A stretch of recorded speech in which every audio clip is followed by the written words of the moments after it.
Welcome to the Kolbe Cast, episode 52. Glad you could join us. Today's episode is a fun and uplifting conversation with Kolbe's English and Literature Department Chair, Mrs. Kim Crawford. As you'll learn in this episode, Kim is a lover of books and bookstores. If you're a bibliophile, you'll be reminded of the sheer joy of spending hours in a bookstore, browsing the aisles while sipping a cafe mocha and never wanting to leave. Kim brings her love of books to Kolbe, and, as she says, she started teaching online before it was cool. We are proud to have her at Kolbe and proud to have her as a guest on today's episode. Enjoy. Hi there, I'm Bonnie, liturgical musician, popcorn and podcast fanatic, and Kolbe homeschooling mom to 4 lads and lasses of middle and high school age. And I'm Jordan. As a product of homeschooling, I'm proud to teach Greek and Latin for Kolbe online and serve as the Alumni and Public Relations Director. Welcome, Mrs. Crawford, to the Kolbe Cast. Thanks so much for joining us. Thank you for having me. It's our delight.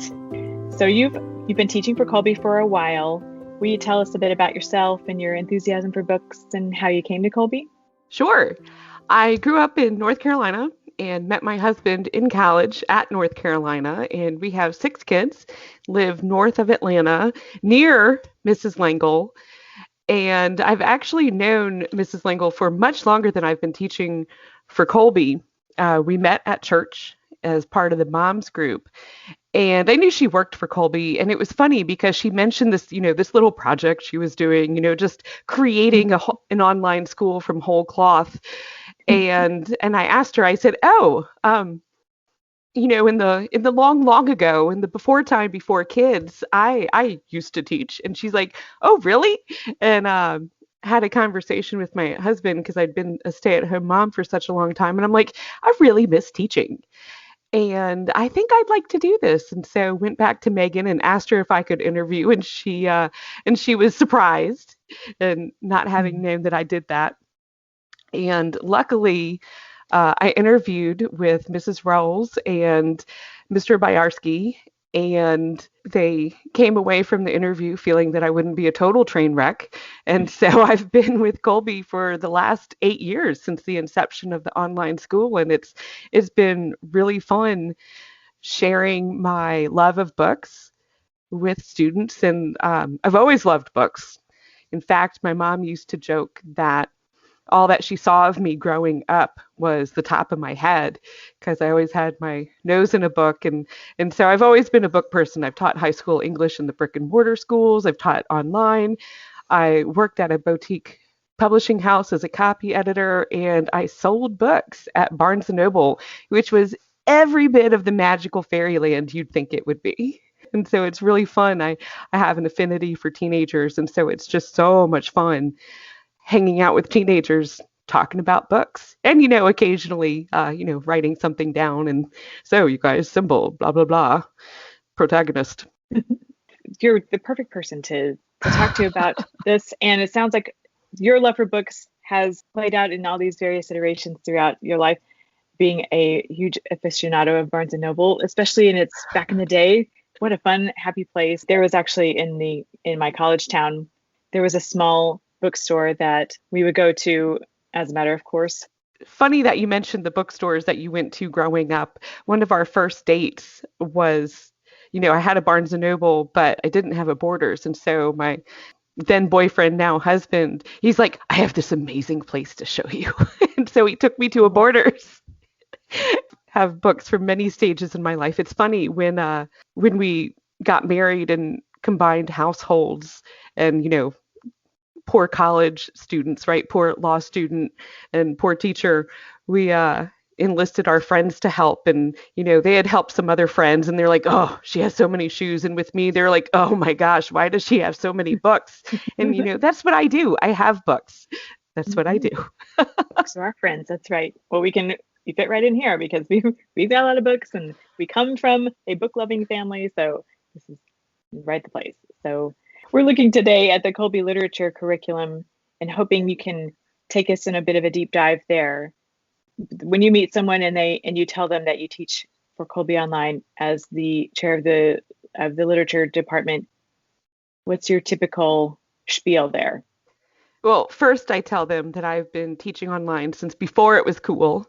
So, with this pandemic, everyone's online, and so many people have been thrown into it that Kolbe has been doing it for a long time, and I like to think pretty good at it, and that we are a classical and Catholic and Ignatian based school, and what that means for us is that first and foremost, we're Catholic. Everything we do is going to be directed at getting our students to God, leading our students to God, and doing things for the greater glory of God. It's spelled out in our school motto of Ad Maiorem Dei Gloriam, and, for the greater glory of God. I'm sure I bungled that Latin. If Dr. Almanzar was here, you'd go, "Oh, Mrs. Crawford, that was terrible." I doubt that. I doubt it. And, with those Ignatian techniques, they have fancy names: prelection, active learning, reflection, and repetition. And honestly, that's just good teaching. And teachers, whether or not they call them by those names, do those things naturally. And so what you have at Kolbe is a bunch of like-minded people, not only, all trying to use best practices for teaching and, instill critical thinking, but actively trying to lead our students to God. And so that's something, Catholic school, but I feel like, there are Catholic schools that, we go to Mass on Friday and we wear uniforms. And then there are Catholic schools that really are trying to lead people to Jesus. And I feel like we're definitely in the latter category, actively trying to bring people to Jesus. And with the classical education, to me, that means that which is foundational. And it's kind of like the wise man who builds his house on the rock. Nothing's going to blow it down, right? When you've been exposed to texts that have been deemed critical enough to form a society and to be handed down through the ages, you have a greater understanding of where you've been, where you are now, and where you could be going. And no amount of trendiness or current fashion can unduly influence what you've been educated to know is true. And that doesn't mean, be stubborn or unyielding just because, that's new and popular and I don't like it, get off my lawn. It's not that. It's that you mean you have the tools to carefully consider if this is a direction that you wish to go in. And so it's about critical thinking and connections and seeing how it all ties together. That term critical thinking, I hear that so often. And I think since becoming more familiar with Kolbe, I have a better understanding of what that means. I don't know if it's along the same lines as the title of an episode we did earlier in the year of that word doesn't mean. I don't think that word means what you think it means. Exactly. We were referring to rhetoric and logic at that time. And I think it applies even to critical thinking. That makes so much sense. I'd love to hear more about how the Ignatian and classical influences on the curriculum, how those factor in with the Catholic dimension. Yes. And so with that Catholic dimension, when you can put together, all this critical thinking and all these foundational texts, it almost doesn't matter if what you're reading is Catholic, because everything we look at is through a Catholic lens, right? With literary theory, you can look at it through all kinds of different lenses, new historicism or formalism or what have you. And we are always looking at things through a Catholic lens. And it's nice if the book has obvious Catholic connections, but it's not necessary because everything we're doing is pointing back to God and we're working on critical thinking. It doesn't have to. It's great to be able to find and make those connections for yourself. And you can read absolutely any book. And when you have been well formed, when you have been properly formed, you can always direct things back to God, whether that was the intention of the author or not. And so, with this foundational classical education, how that affects our curriculum is how we've put it together. It's a gradual implementation. And in elementary, you're getting them familiar with stories and places and how things are put together. And in middle school deepens those components of stories and styles and writing and grammar. And we actually split out literature and English into two separate classes. And we continue that split into high school. So that way we have more time to focus on those different aspects of it. In high school, the English courses follow the trivium of grammar, logic, and rhetoric. And then in 12th grade, you get to have some fun with creative writing. And then the literature, progresses from Greek to Roman to literature of Christendom, and then finally with modern literature in 12th grade. And we've picked these lasting pieces that have stood the test of time. They've been tried, they've been measured, and they have been found worthy to keep coming back to and studying again and again. Can you give me an example of one way that you can, or a couple of ways that you start building in the critical thinking, even in the elementary stages? A lot of open-ended questions, right? Not just, did you read questions? What color was the red fish? And, red fish, blue fish, it was red. But, things that get them thinking about what their own thoughts are. Would you rather have a red fish or a blue fish? Would you like to eat with a goat on a boat and that type of thing? And as you get them used to exploring their thoughts and not just regurgitating answers, it helps them expand their mind. And then in middle school we have more of those open-ended questions, and then by the time you're in high school, you're really examining the literature with what the author has put down, but then also what you think about it.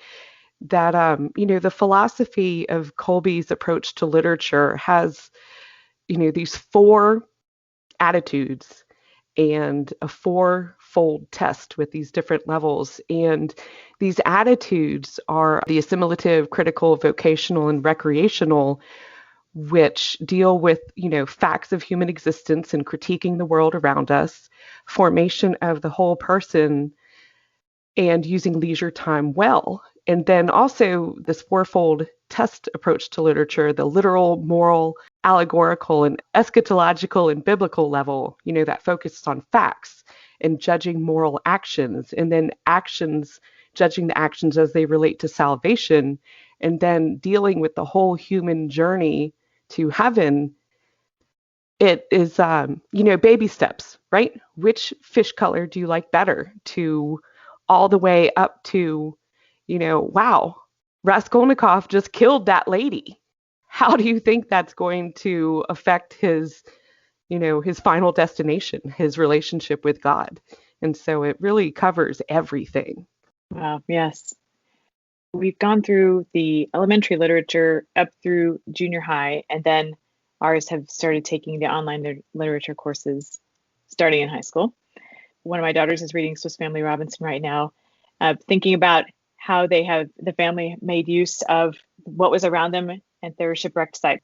What do they think of that, and what would they do? What would our children do in their situation? So I can see the process taking hold, where they're thinking more about it and building up those critical thinking skills, not so much just how many books can I read in quick succession. So having long been one to read a lot of book blogs and listen to book podcasts and things like that, I hear challenges to cultivating the love for and openness to reading. One of them being this idea of schooling the fun out of reading. Is that pretty familiar territory to you? Do you get dragged into those frequently? Sometimes, it's funny because so many students, perhaps they, prefer sports or video games, or, maybe they're a math and science kid and they're reading's okay. Mm-hmm. And all that is fine, but reading is wrapped into so many things. It's like the best of everything in one. It's adventure and it's escape, and it's also learning how to deal with things before you have to yourself. And I love that Swiss Family Robinson, what would you do if you were in this situation?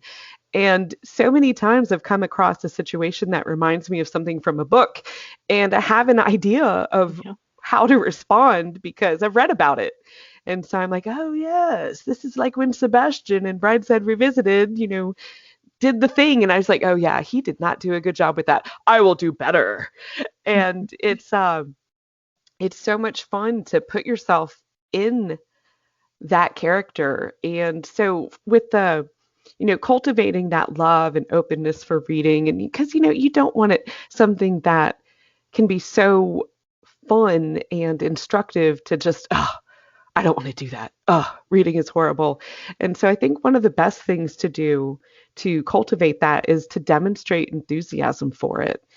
And it's funny, I liken it, even if a parent is not a reader themselves. For instance, I am not a morning person, and neither is my daughter Kate. And she just turned 8, and she will tell you, I'm not a morning person. And she is just my no, right? Hi, Kate, how are you today? No. And so when waking her up, even though I am not a morning person, I am super sunshiny and hello, Kate, let's get ready for the day. Yay. And so I liken it to that you need to demonstrate enthusiasm for it, and hopefully it'll catch their interest. It'll, my mom is clearly crazy. Why is she so crazy about this? And it's and try and make time for it to be fun. Something that our family does with, varying levels of enthusiasm from participants is that we'll have reading parties, and we'll all grab a book and sit on the couch together to go off into our own worlds, right? We're all sitting together, but we're all doing our own thing with our book. And someone will stop and, if they're laughing, we'll say, what's so funny? And they'll explain and share, and it can be fun. And I have a daughter, and she is not into reading, and it makes me nuts because it's my most favorite thing ever. And I think she does it sometimes just to antagonize me. I don't like books, except she will quietly come to me sometimes and say, Mom, I really do like books. I just don't like boring books. And so knowing how to find something that clicks with your child is really helpful. And, it's wonderful that there are all these lists out there, top 10 books for, people who play soccer, or top 10 books for, 8-year-old girls who love unicorns. And it's so great that people have made resources available to help parents find books that will click with their kids. One thing that I find some of my kids like are graphic novels, and they like being able to, have something that looks more like a comic and yet also has some text that they can read, and they can look at the pictures. And I find that pictures and stories, I mean, obviously that's what we start out with picture books when we're tiny. But big kids like them too. And so, and I don't think there's anything wrong with that. In fact, one series that I really like is Great Illustrated Classics. And they're great for getting good stories into younger minds. And not only does it give you the gist of the story, I mean, it is very watered down, but one page is story and another page is a picture, which, if you don't mind interrupting narrative flow, you can totally stop and color and go back to later in color. And if they really liked the story, they can go and read the original version and already have a good basis of understanding of what that story is about. And one of my older kids in middle school, he had to read 25 books a year. They kept a list, checked it off, had to meet these benchmarks. And he's more an information guy. And so he was really struggling with how to fit in all these fiction books. And so we used those. And that dude went back and read Moby Dick because he read the Great Illustrated Classic. And he's like, I really liked this story. Let me go seek out the original. And so I think for reluctant readers, just enthusiasm and trying to match them to a book and meeting them where they're at. If they still like pictures, okay, find a book with pictures. There's so many graphic novels available now. That's right. We just brought home recently, and I don't mind saying I was a little bit, I guess skeptical might be the word. Among them were graphic novels of Anne of Green Gables, A Wrinkle in Time, The Tale of Despereaux, and I'm forgetting the fourth one. Several of them on the Kolbe list, many of which at least some of the kids had read here. A few of them, the youngest has not read yet, so I was thinking, what do I think about this graphic novel version before she reads the full version? Maybe she will enjoy the graphic novel, and the same thing will happen. She will then go on and read the unabridged version, the original. So we'll see how that all plays out. I like hearing your input on the importance of the visual kind of drawing in, and also the interest. Certainly, I invite their input on making book selections from the list when we're choosing books for literature, and same thing with other fun books. But working through Resistance, the graphic novels or the illustrated classics. I'm not familiar with that series. Things like that, and even the read alouds. We still do some read alouds here. We just finished All of a Kind Family that had been on my list for a long time. We finally got to it. So have there been instances, whether with Kolbe or your previous teaching experience, where you have found ways to navigate through learning challenges or learning differences like dyslexia and other things like that that factor into approaching literature? Absolutely. And, with learning challenges and specifically dyslexia, as the mother of a child with dyslexia, I've learned that you need to reach out for help. Nobody can do all the things all by themselves all the time. And it's so important to put support systems in place, even if it's just something as, seemingly simple as letting your teacher know or letting administration know. And, as a parent and with our principle of subsidiarity, that the parent is the primary teacher, we want parents, in partnership with us to feel they can reach out. And, it can be as easy as a heads up, oh, by the way, so-and-so has this issue. I don't want any accommodations. I just wanted to let you know. Or it can be as, oh my gosh, I don't know what to do. I could really, really use some help with this. But it's really helpful as teachers, as administration to know. So that way, we're just aware and we can kind of keep an extra eye. And so, oh, hey, I know your student struggles with anxiety, and I see that they haven't turned in the last, 2 assignments. Everything cool? And we can, proactively reach out and help get that student back on track before it becomes like this crazy snowball of, oh my gosh, the semester's over and I haven't turned in anything. And so it helps with that. And, at no point will a whole semester go by and no one will have contacted you. Right. But it should not be news, in May. Oh, by the way. Mm-hmm. So we try and keep an eye on everybody in general, but it's helpful to know, okay, not only will I keep an eye, I'll keep 2 eyes, right?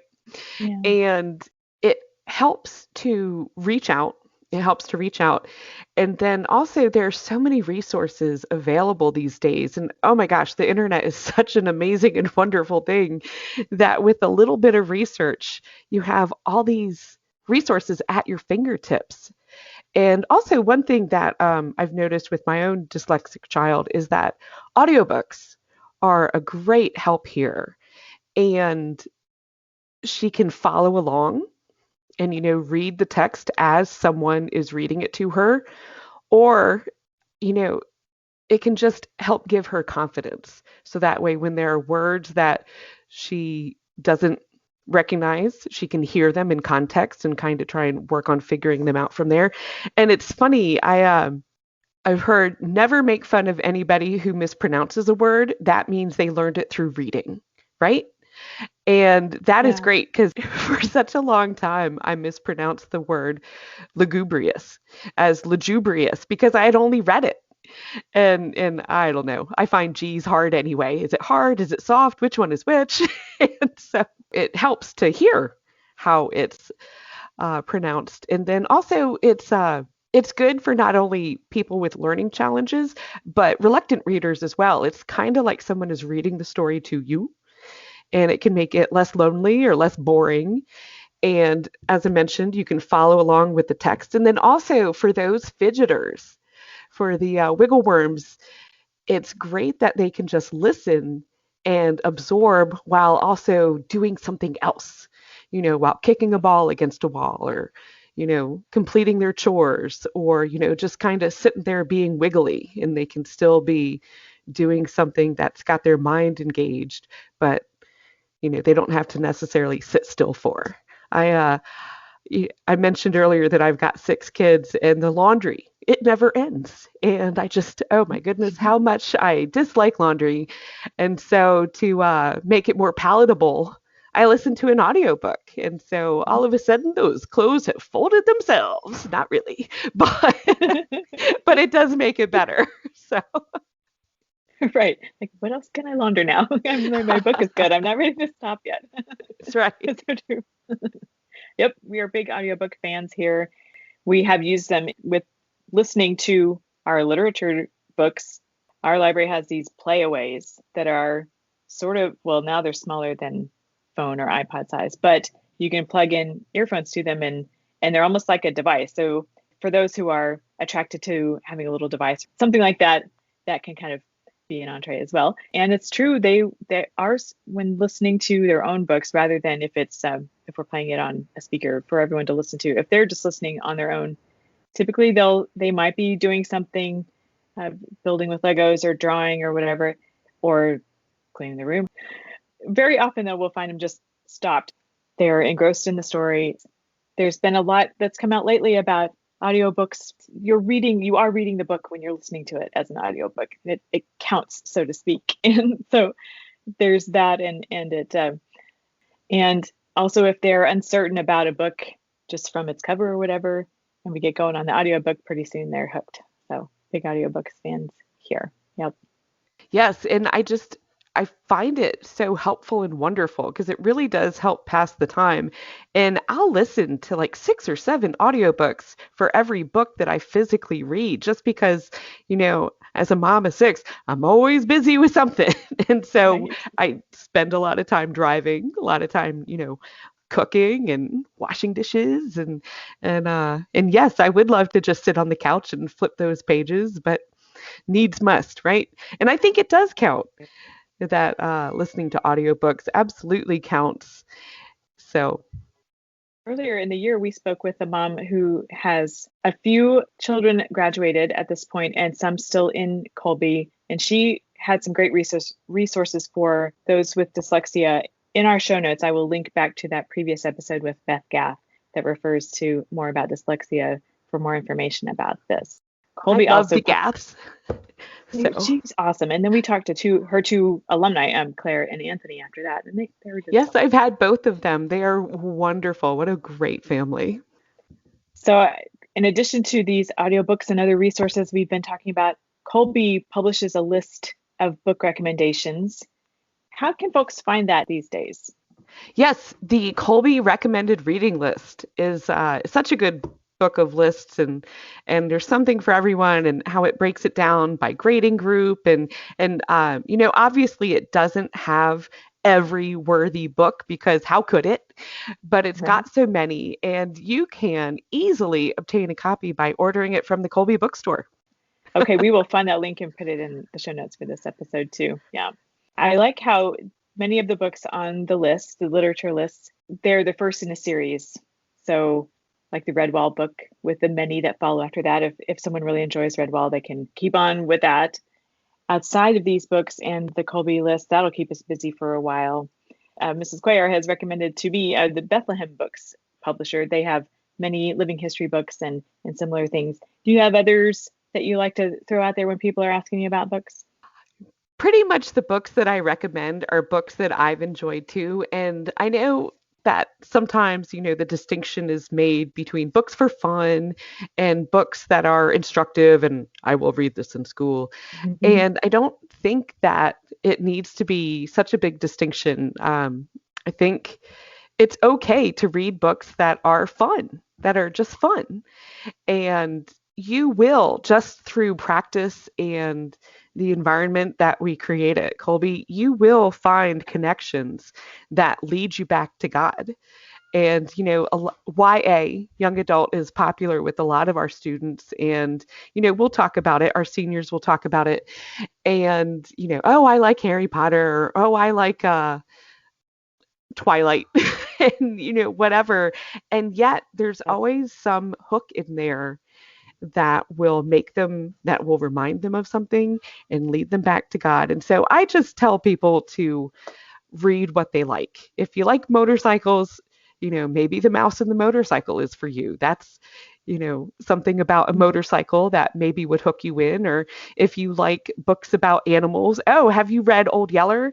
And so I try to mostly go with something that they're interested in. And one thing about being a voracious reader is that you almost always have a recommendation. And I was having a conversation with a friend the other day, and she had read an article that said, want a book rec? Don't ask someone who reads a lot of books, because they'll read any old thing. And I'm like, that is the most ridiculous thing I've ever heard. You should always ask someone who's read a lot of books, because they will have lots of different suggestions for you and be able to narrow it down to what would be most interesting to you. Oh, you like World War II books. Have you read All the Light We Cannot See? Well, I don't really want something about a soldier. Oh, well, how about the French Resistance? Have you read The Lost Girls of Paris? And, you can narrow it down based on their interests. And so I'm a big fan of read what you like. And, when you've been well formed, when you've been well catechized, when you have that foundational structures within your education, it will always lead you back to God. Super. I love how this idea of the formation that they're receiving, the faith formation, the intellectual formation, the Catholic lens that they are learning to look through, they can approach any text that way. And when we think about them going out into the world, them being able to look through the lens and see it and not be afraid of engaging the culture as they encounter it, kind of that idea of having them in a bubble. So having this formation so that they can encounter what is to come is so very valuable. Yes, I 100% agree. When you have this solid foundation, you can tackle anything. And, you can do it within that safe environment. In modern lit and AP lit, we read, Crime and Punishment, where there is kind of a graphic axe murder. And how do you deal with that? And Brideshead Revisited has alcoholism and adultery. And, those are pretty unsavory things. How do you deal with that? And, when you can look at it through a Catholic lens, you know how to deal with that. You can tackle anything. And, we live in the world. We don't need to be of the world, but we have to live in the world and have to interact. And it'd be great. It'd be great to live in a bubble, but we don't.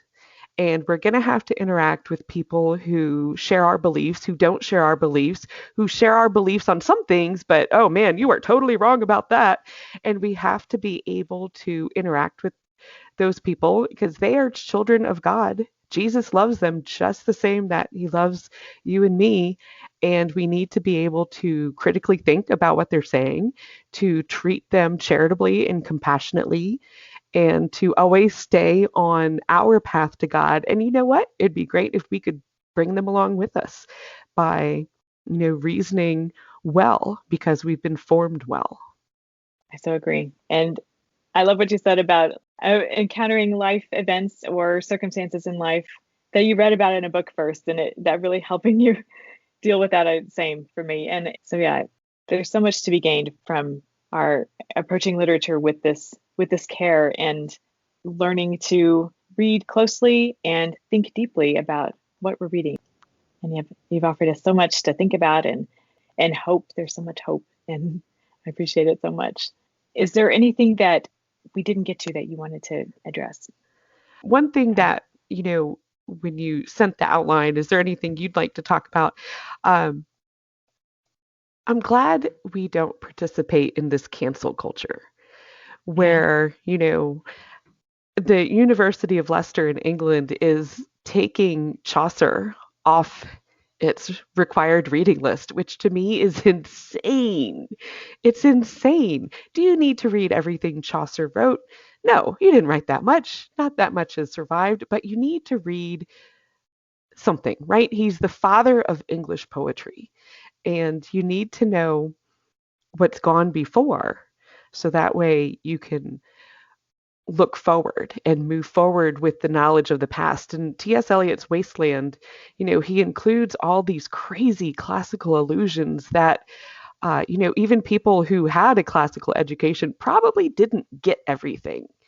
And, he's partly doing it to be difficult on purpose, so that way you have to really know what came before, so you can bring it forward with you. You can pluck out the good, discard what you don't need, and bring it forward with you. And I think to eliminate Chaucer is insane. I mean, spend a day on Chaucer. You don't have to spend a semester or a month or even a week, but you have to mention him.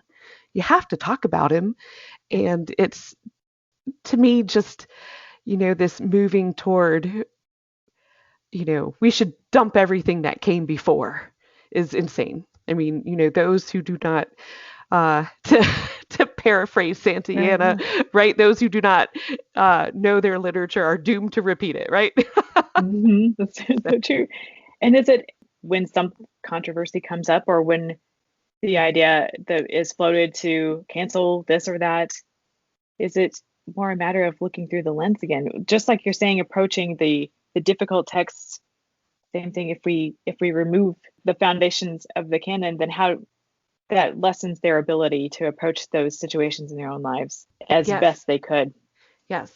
And I like when authors recognize what's come before and, echo it or call back. And that doesn't mean, keep telling the same story over and over. There's this theory, there are only 6 stories in the world, but how you tell it varies. And I recently read a book called Mexican Gothic, and it was fine. It was kind of a fun, light beach read. And even with as fluffy as that may or may not have been, there were echoes of what came before. There was Rebecca, there was Jane Eyre, there was Dracula.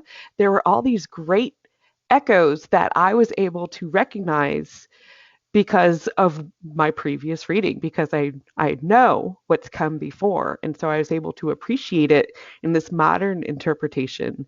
And I appreciated that the author also got it. And so, and it was unlike a story I had read before. It was, it was a new telling of a haunted house story. And it was fun because it was the old applied and made new. There's a lot to be said for that. And as you're talking about enjoying this book that you might consider, I think you used the word fluffy. There are a number of those that I have enjoyed that they have their place. One of the purposes of Kolbe's, one of those philosophies of literature is recreational, to use your time well. And if you enjoy reading, it's okay to read escapist literature now and then. It can warm you up for the bigger stuff. On my list is to read the Brothers Karamazov. I have not read it yet. It's really thick. And yet, and yet I love Crime and Punishment. I love big books, and I cannot lie, right? But I'm working up to it. It keeps coming at me. Oh, you should read this in all these different directions. So I'm inching toward it. But do I feel like I need to, I can only read high quality literature all the time? No, I really enjoyed Twilight. I thought it was really fun and fluffy and silly, and it took me like 2 days to read it. And sometimes it's just really fun to plow through a book and have a good time with it. Yep. And it kind of ties in with that idea of not taking ourselves too seriously also. I think so too. It's a fully human experience. I mean, Jesus's first miracle was at the wedding of Cana. Do we really think he was standing around not talking to people with a sour look on his face? No. He was interacting with his family, joshing around with his friends, and he turned water into wine. And how can we not enjoy the light parts of ourselves, the humorous parts of ourselves, the levity? It's not all about being serious and dour and contemplative all the time. There's room for all of it. Oh, yes. Well, Mrs. Crawford, this has been such a fun conversation. Thank you so much for coming to the Kolbe Cast. We hope to have you back sometime soon. Thank you so much. It was fun. Thank you so much for having me.